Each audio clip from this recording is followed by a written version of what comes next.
stop learning. Why? Because God is infinite.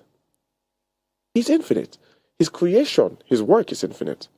Even man, look, see the miracle that man is. Man, some of who study science at school, and then show you how man may feel by force. Like the first man, Homo sapiens, or Homo sapiens. I don't begin mix up the knowledge stuff. But like, if you see the picture and you see what we are now, you get to understand that there is no way science can win this battle. There's really no way. Now, coming back to our conversation on choice, this helps you to understand that there's too much in the world to discover, and all of them are beautiful, all of them are good, which is why it is dangerous for you to try to navigate your way through life as an individual. You need help. I need help. We need help. This is the fact. This is the fact. Why? Because we can't really measure all the necessary variations that will bring us to the conclusion that we want. In order for you to come to the place that you say you are going to rightfully measure choices, it means you should be able to measure first these things. Check this out. You must be able to measure the cause. What has caused you in the first place to want to make this choice? Not to oneself. What has caused you in the first place to have to make the choice? What brought it about? What influenced the situation? What influenced that situation? And most of the time, if you check the reasons why we must make decisions, the reasons why we face opportunities to make choices in our lives, sometimes they're not even coming from us. Sometimes they're coming from the environment we find ourselves. Sometimes it comes from the people that surround us. There's so many objects or subjects of influence when it comes to choices. Then you have to think also about now motive. Motive simply means, what am I supposed to want in making this choice? What do I want to have in making this choice? Not what amongst all of those things do I want to. What really do I need as of now that is causing me to have to make the choice? You get? And the need of man is not in man to know. The need of man is in God. Sometimes we think we need something until we buy it and we know that we don't need it. I remember the time I wanted to start some kind of an assignment, and I needed so many things. I thought I needed so many things. And I said, hold this down. I need this, I need that, I need that, I need that. And then one day, God helped me to understand certain things through people around me. I was able to learn. And I saw that people were doing it without all of those things. Why am I sitting down waiting for things? And I started doing. And you know what happened? When I started doing, that was the time the things came. That was the time the things came. So I had to understand, firstly, that there was even no need for that choice. The choice I should have made was not to choose. Do you know that not choosing is a choice as in itself? Not choosing is a choice. But firstly, you have to understand the result you want from choosing before choosing. In choosing, why are you choosing? Am I choosing because I want the one that is best out of them all? Or am I choosing because there's something I need to accomplish, and there's one that, and in order to accomplish it, something needs to aid my efforts to bring out the result. I can't really, with all I have thought about and with all my experience and with all my knowledge and with all I know, I can't really get this result without that thing. So that's why I have to choose one of these. It means your limitations are forcing you to need something to aid you in accomplishing your goal. Then yes, make the choice. But if there is a situation in which you really don't have limitations stopping you from accomplishing the goal without those things, why wait? Think about it. A lot of people say, I want to start a catering business, but I don't have I don't have plate, I don't have cup, I don't have this, I don't have that. And that's why I have not started. I have money, I don't have this, I don't have that. My question I usually ask people, usually when they tell me I want to do this, I want to do that, but I don't have. I know all of those things that you don't have, they're there. What do you have? Because it is impossible for God to bring you inside this world and you not have anything. You must have something. So until most day where you get. So I asked them, what do you have? Now let's start with what you have rather than what you don't have. You see? There is a choice to see the problem. But there's also the choice to see the solution. There's the choice to pay attention to lack. And a choice also to pay attention to what you already have. So you see, there are so many things we can talk about when you're talking about measuring choice. Also, you have to think about times and seasons. When I say times and seasons, I'm talking about stages in life. Where are you in life at this moment? At this point, there are decisions and choices that if a kid makes, they are good.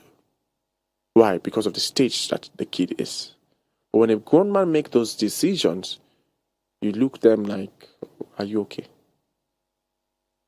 Seasons and times. You must understand your stage in life, the dynamics of life. There are decisions that kids can't make. You don't even allow them to take those decisions. Why? They are not in the stage in life to understand the dynamics of those decisions. So you have to understand that. And even when you are in a stage that you think that you are matured, there are still some decisions that will master you. You just can't handle based on capacity and your humanity.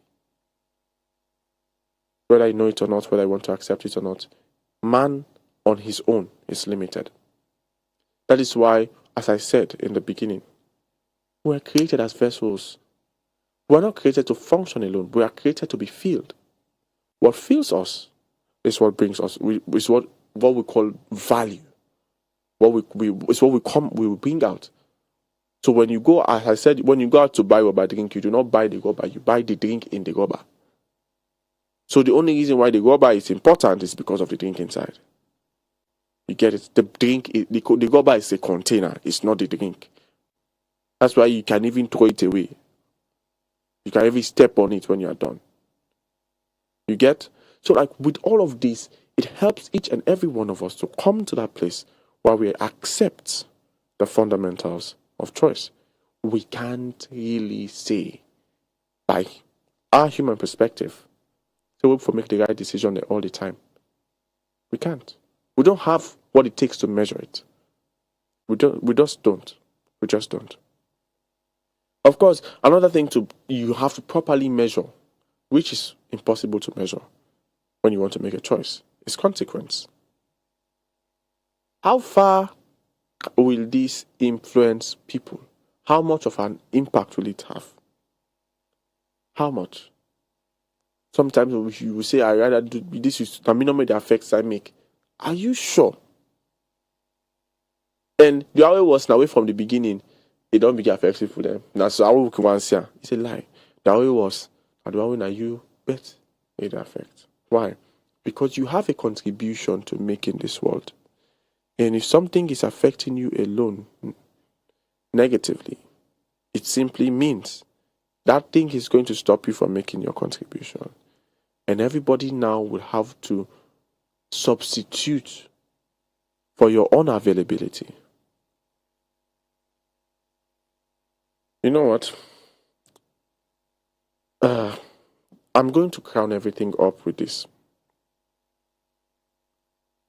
The way God made the world is for each and every one of us, the human beings, to come together and dominate the world. Not to dominate the world individually or by small groups. The will of God is for each and every one of us to come together and dominate the world. That's why even if you check the Bible, one of the most wonderful words, the most sacred words we like to use when we think about Christianity is holy.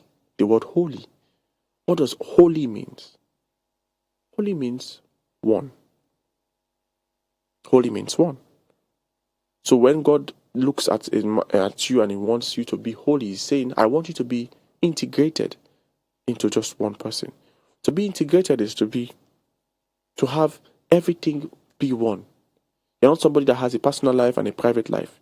You're not somebody that has multiple personalities. You're somebody that if you are serving God, you're serving God, and everything you're doing is serving God with you. You're somebody that loves God, you love God, and everything you're doing is loving God with you. Basically, your life is just one thing. It's not many different things. Then now, you come to Islam. Say Allah is one. It's the same thing. They're saying Allah is holy. And that is exactly who He is. I remember we can go to church, we can sing some song there. What you say you will do, that is what you will do. That is why you are called Jehovah. We're singing it. Why? Jehovah means God now. Jehovah means God. Oh my God. These Nigerian things that we're looking at. Look me now. Hey, God help me. I'm really going to have to stray away from certain things. I'm trying. I'm pushing myself. But back to what I was saying.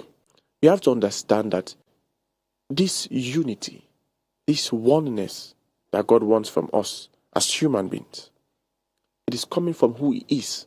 He's telling you, be like me, be like me. He's not saying, be something else. Be like me, be one, be holy, be integrated. The word integrated is the same word that feeds the word integrity. It means, what you say, now you they do, now you they practice. You're not, you get? And that is just God. So, if you want to come to the place of understanding choice, you have to understand this. You have to understand that God is this. And that is what He expects of you. Until you accept that, you will struggle with choice.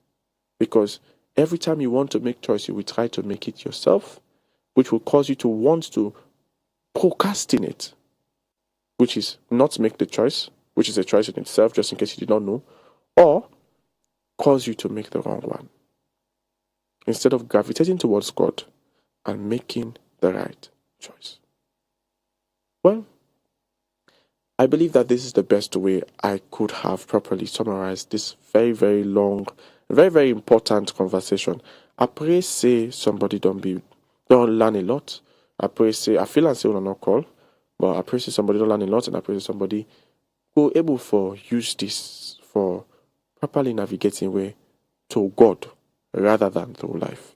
And at the end of the day, we all go tell God thank you for Him, and I go gladly for celebrate with you where you get a result.